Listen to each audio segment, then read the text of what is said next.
Anak kembali di Anju Sore pemirsa, kondisi Jalan Raya Parung Panjang, Kabupaten Bogor, Jawa Barat kembali ramai lancar pasca aksi protes truk tambang yang melumpuhkan Jalan Legok Parung Panjang.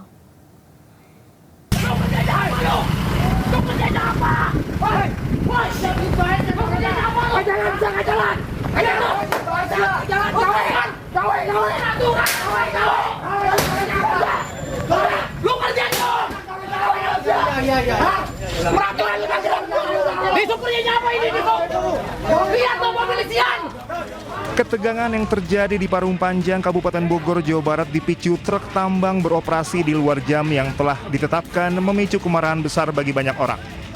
Dishub Kabupaten Bogor sempat digeruduk sejumlah orang karena kedapatan beristirahat dan dianggap membiarkan truk beroperasi di luar jamnya.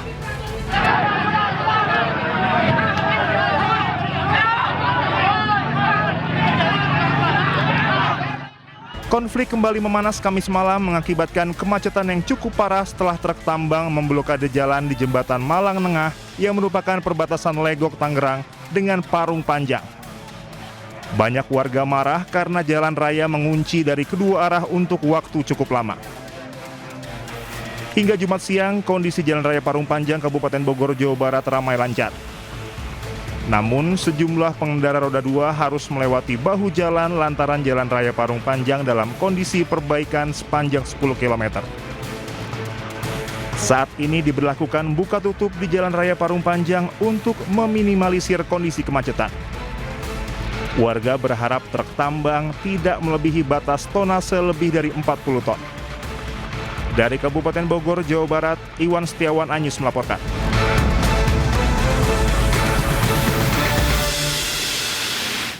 Pemirsa, ratusan sopir truk tambang memblokade Jalan Raya Parung Panjang, Kabupaten Bogor, Jawa Barat, Kamis malam. Hal ini terjadi diduga dipicu peraturan jam operasional truk tambang.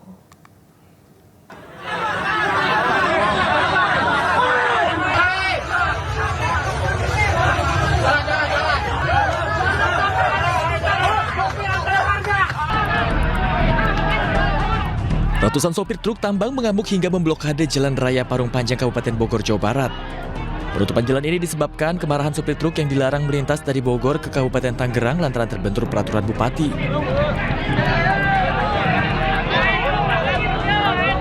Untuk mengatasi hal ini, kedua bupati baik Kabupaten Bogor maupun Kabupaten Tangerang rencananya akan melakukan dialog untuk menemui titik tengah aturan kedua daerah.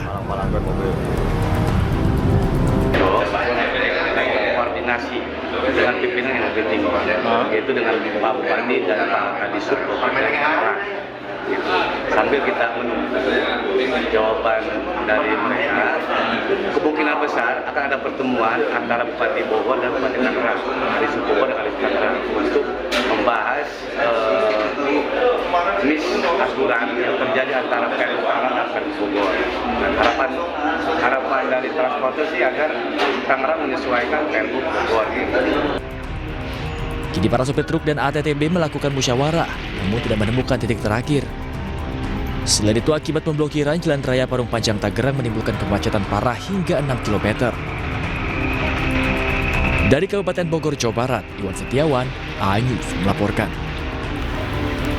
Keinformasi lain pemirsa, Menteri Energi dan Sumber Daya Mineral Bahlil Lahadalia menjelaskan kesepakatan yang dihasilkan dalam rapat antara Badan Usaha Penyedia BBM swasta dan Pertamina.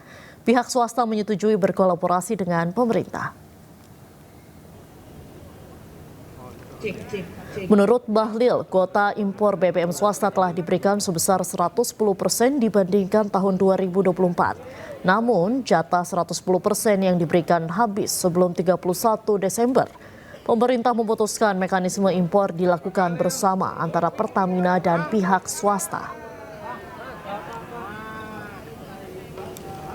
Teman-teman, saya ingin menjelaskan bahwa impor ini bukan satu pintu. Kuota impornya ini kan sudah diberikan 110% dibandingkan dengan tahun 2024. Contoh, kalau AKR dapat 1 juta kiloliter 2024, maka di 2025 itu ditambahkan 10%, berarti 1.100.000 kiloliter. Dalam prosesnya ada kekurangan. Jadi kekurangan itu yang diberikan. Jadi Nggak ada itu satu pintu Mas. Ke Pertamina itu pakai kontrak spot atau ICP? Nanti B2B lah, negara tidak boleh mengatur juga sampai teknis begitu. Kita sudah sepakat open book dan bisnis to bisnis dari mereka. Ya. Stabil. Harga tidak ada kenaikan, harga stabil tergantung harga ICP dunia. Ya. Sebelumnya skema impor BBM satu pintu sempat dikaji oleh kantor staf kepresidenan. Hal itu mencuat usai kelangkaan BBM di SPBU swasta yang diduga akibat stok yang menipis.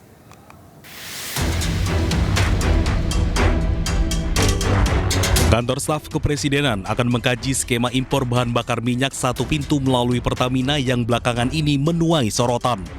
Kepala Staf Kepresidenan Kodari menilai isu impor BBM menyangkut masalah sosial yang kompleks dan melibatkan banyak kepentingan. Nah, mohon waktu karena ini masih transisi dan ini juga isu relatif baru ya muncul di media. Kita mau kaji, ya mudah-mudahan nanti kajian-kajian dari KSP ini bisa ya menjadi masukan bila perlu pembanding, sehingga kadang-kadang begini, kebijakan itu berasal dan lahir dari suatu niat baik, tetapi karena ini masalah sosial yang kompleks, aktornya banyak, kadang-kadang ada implikasi-implikasi tertentu yang kurang diinginkan. Sementara itu, Komisi Pengawas Persaingan Usaha KPPU dalam rilisnya yang menyebut kebijakan pemerintah diprediksi bisa menghilangkan pilihan bagi konsumen dan bisa memperkuat dominasi Pertamina. Sementara Ketua Komisi 12 menilai kelangkaan BBM di SPBU swasta akibat meningkatnya permintaan dari konsumen. Tetapi kan kalau kita lihat ini mungkin terjadi peningkatan demand juga. Dan sebetulnya ini kan tadinya untuk kuota itu tadinya kan per 1 tahun. Nah sekarang ini dibagi 2 per 6 bulan, kemudian juga sebetulnya sudah plus 10%. Jadi kalau menurut perhitungan dari Dirjen Migas, harusnya ini sudah cocok lah. Nah cuman mungkin ada satu dan lain hal, misalkan kenaikan demand, ini yang mungkin faktor yang menjadi peningkatan kebutuhan tersebut.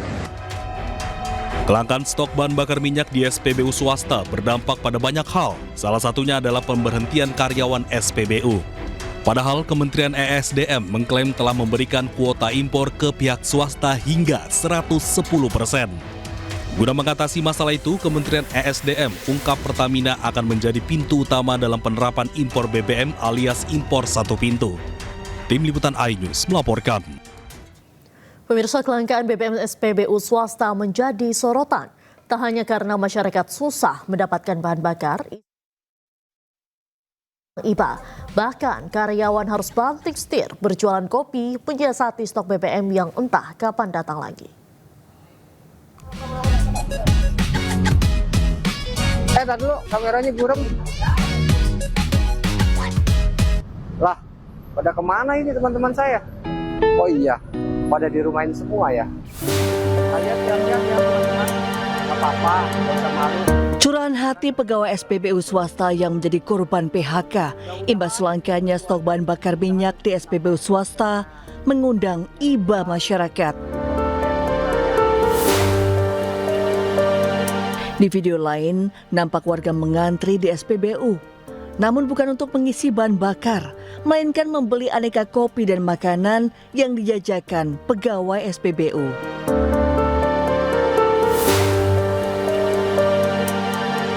Bagi para karyawan, banting setir jualan kopi bukan soal kreativitas. Namun karena ancaman PHK yang membayang jika kelangkaan BBM entah sampai kapan.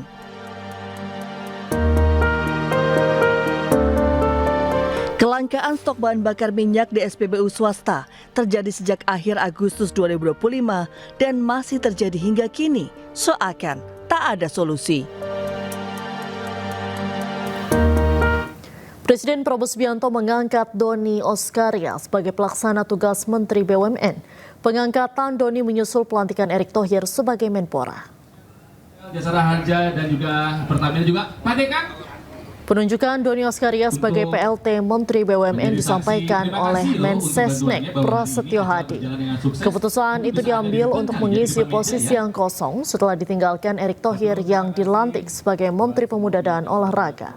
Penunjukan Doni sebagai PLT Menteri BUMN karena saat ini Doni juga bertugas sebagai COO Danantara sekaligus Wakil Menteri BUMN. Sehingga Presiden berharap penunjukan Doni juga akan mempercepat pembenahan di tubuh BUMN. Demi Allah saya bersumpah. Demi Allah saya bersumpah bahwa saya. Baik untuk PLT BUMN atas petunjuk dari Bapak Presiden dan kemudian juga sudah kami sampaikan kepada pihak terkait dalam hari ini Kementerian BUMN untuk PLT Menteri BUMN ditunjuk Wakil Menteri BUMN atas nama Bapak Doni Oskaria untuk menjalankan tugas pelaksana tugas di Kementerian BUMN. Pertimbangannya apa, Pak? Kenapa Pak Doni? Kan beliau beliau kan memang Wakil Menteri BUMN dan kedua saat ini beliau kan juga menjadi COO di Danantara, sehingga harapannya dengan pelaksana tugas ini diberikan kepada beliau ini akan mempercepat proses pembenahan BUMN kita yang sekarang memang sedang dilaksanakan oleh Danantara. Dan Presiden ke-7 Republik Indonesia Joko Widodo meminta relawan untuk mendukung Prabowo Gibran 2 periode. Informasi selengkapnya kami hadirkan usai jeda. Tetaplah di Newsroom.